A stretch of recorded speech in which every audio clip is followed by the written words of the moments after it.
নমস্কাৰ। এই মুহূৰ্তত অসমৰ প্ৰত্যেকগৰাকী জনতালৈ দিবলৈ আহিছোঁ ডাঙৰ খবৰ। তো যিসকল মানুহে ভিডিঅ'টোত ক্লিক কৰিছে অনুগ্ৰহ কৰি ভিডিঅ'টো স্কিপ নকৰি প্ৰথমৰ পৰা শেষলৈ চাই থাকিব, কিয়নো এইটো ভিডিঅ'ৰ মাজত চৰকাৰী ঘৰলৈ গুৰুত্বপূৰ্ণ আপডেট আপোনালোকক প্ৰদান কৰিম।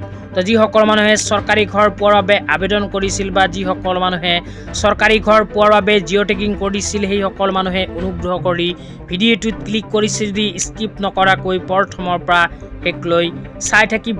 লগতে মোৰ চেনেলত নতুন হ'লে প্লিজ চেনেলটো ছাবস্ক্ৰাইব কৰি মোৰ লগত থাকিব আৰু ভিডিঅ'টো ভাল লাগিলে অনুগ্ৰহ কৰি শ্বেয়াৰ কৰি দিব।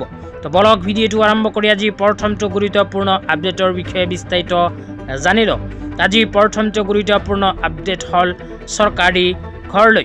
তো যিসকল মানুহে চৰকাৰী ঘৰ পোৱাৰ বাবে আবেদন কৰিছিল সেইসকল মানুহৰ বাবে আহি গ'ল ভাল খবৰ, কিয়নো অসম চৰকাৰে ইতিমধ্যে 3,25,000 মানুহক প্ৰদান কৰিছে চৰকাৰী ঘৰৰ অনুমোদন পত্ৰ। আপোনালোকে যদি চৰকাৰী ঘৰৰ অনুমোদন পত্ৰ লাভ কৰিছে তেন্তে নিঃসন্দেহে চৰকাৰী ঘৰৰ টকা আপোনালোকে লাভ কৰিব। কিন্তু এইবোৰ যোগ্যতা নথকা মানুহে যদি চৰকাৰী ঘৰৰ বাবে আবেদন কৰে তেন্তে চৰকাৰী ঘৰ নাপাব। কোনবোৰ মানুহে নাপাব আপোনালোকক জনাই দিছোঁ। তো আপোনালোকে মোবাইল স্ক্ৰীনত চাব পাৰিছে মাই স্কিম পৰ্টেলৰ ফালৰ পৰা এনেকুৱা এখন আপডেট প্ৰদান কৰিছে। ইয়াতে 1 নম্বৰত কোৱা হৈছে মটৰাইজ 2, 3, 4 হুইলাৰ এণ্ড ফিচিং বোট।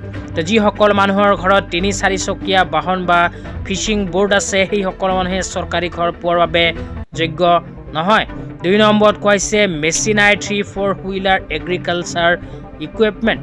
তো যিসকল মানুহৰ ঘৰত 3-4 চকীয়া কৃষি সঁজুলি আছে সেইসকল মানুহেও চৰকাৰী ঘৰ পোৱাৰ বাবে যোগ্য নহয়। তাৰপিছত 3 নম্বৰত কৈছে Kisan credit card with a credit limit of 50,000 or above. তো যিসকল মানুহৰ কিষাণ ক্ৰেডিট কাৰ্ড আছে আৰু সেই কিষাণ ক্ৰেডিট কাৰ্ডৰ লিমিট 50,000 টকা বা তাতকৈ ওপৰত সেইসকল মানুহেও চৰকাৰী ঘৰ নাপাব। তাৰপিছত 4 নম্বৰত কৈছে যিসমূহ পৰিয়ালৰ চৰকাৰী চাকৰি আছে, চৰকাৰী চাকৰি থকা পৰিয়ালেও চৰকাৰী ঘৰ পোৱাৰ বাবে যোগ্য নহয়। তাৰপিছত 5 নম্বৰত কি লিখা আছে পঢ়ি আপোনালোকক বিতংভাৱে বুজাই দিম, অনুগ্ৰহ কৰি ভিডিঅ'টো স্কিপ নকৰি প্ৰথমৰ পৰা শেষলৈ চাই থাকিব।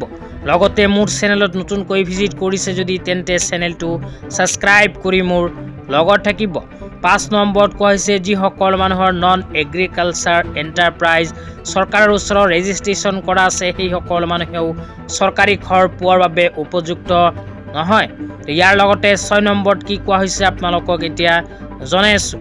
6 নম্বৰত কোৱা অনুযায়ী যিসমূহ পৰিয়ালৰ মাহেকীয়া ইনকাম 10,000 টকাৰ ওপৰত সেইসকল মানুহেও চৰকাৰী ঘৰ পোৱাৰ বাবে যোগ্য নহয়। তাৰপিছত 7 নম্বৰত কোৱা হৈছে পেয়িং ইনকাম টেক্স।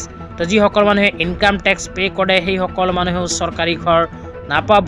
তাৰপিছত কোৱা হৈছে যিসকল মানুহে প্ৰফেশ্যনেল টেক্স পে' কৰে, যিসকল মানুহৰ ঘৰত ৰেফ্ৰিজৰেটৰ আছে, যিসকল মানুহৰ ঘৰত লেণ্ডলাইন ফোন আছে সেইসকল মানুহেও চৰকাৰী ঘৰ পোৱাৰ বাবে যোগ্য নহয়।